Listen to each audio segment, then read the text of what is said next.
जय जोहार। छत्तीसगढ़ी प्रमुख प्रादेशिक समाचार के संग मैं वसुधा सेन। शिक्षक दिवस के मौका में राष्ट्रपति हा देश भर ले चुने गे 75 शिक्षक मन ला राष्ट्रीय पुरस्कार ले करीन सम्मानित।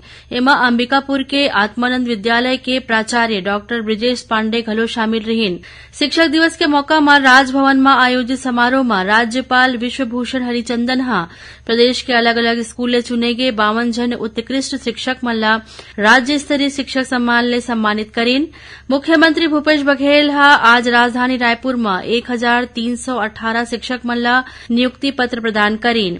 मुख्यमंत्री भूपेश बघेल हा केंद्र सरकार ले राज्य में प्रधानमंत्री आवास योजना के अंतर्गत स्थायी प्रतीक्षा सूची में शामिल करीब 7 लाख परिवार मन के अलावा राज्य सरकार के सामाजिक आर्थिक सर्वेक्षण में पाए गए 47,090 परिवार मन के आवास निर्माण बर केंद्र डहार ले दे जाने वाला राशि ला जारी करे के अनुरोध करे हैं। प्रदेश में आगामी विधानसभा चुनाव ला देखत भाजपा हा ये महीना परिवर्तन यात्रा शुरू करैया है। प्रदेश भाजपा अध्यक्ष अरुण साव हा आज पत्रकार वार्ता में बताइन कि ये यात्रा दंतेवाड़ा ले 12 सितंबर के और जसपुर ले 16 सितंबर के शुरू करे जाही। प्रदेश के उप मुख्यमंत्री टीएस सिंहदेव ला कांग्रेस के केंद्रीय चुनाव समिति में शामिल करे गे हे। ये समिति में शामिल होवैया उमन प्रदेश के एकमात्र कांग्रेस नेता आए। सुकमा जिला में आज सुरक्षा बल डहार ले होए मुठभेड़ में 2 जन माओवादी मारे गे हे।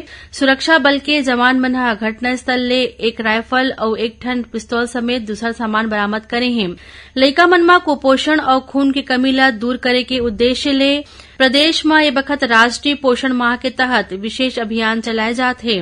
राज्य सरकार हा किसान मन ले आग्रह करीन है कि ओमन गुणवत्ता युक्त खाद लेबर पास मशीन के जरिया मिलैया खाद के उपयोग कराएं और रायपुर की अदालत हा ऑनलाइन और मोबाइल ऐप ले संचालित सट्टा कारोबार ले जुड़े आरोपी रवि उप्पल और सौरभ चंद्राकर के खिलाफ गिरफ्तारी वारंट जारी करे है।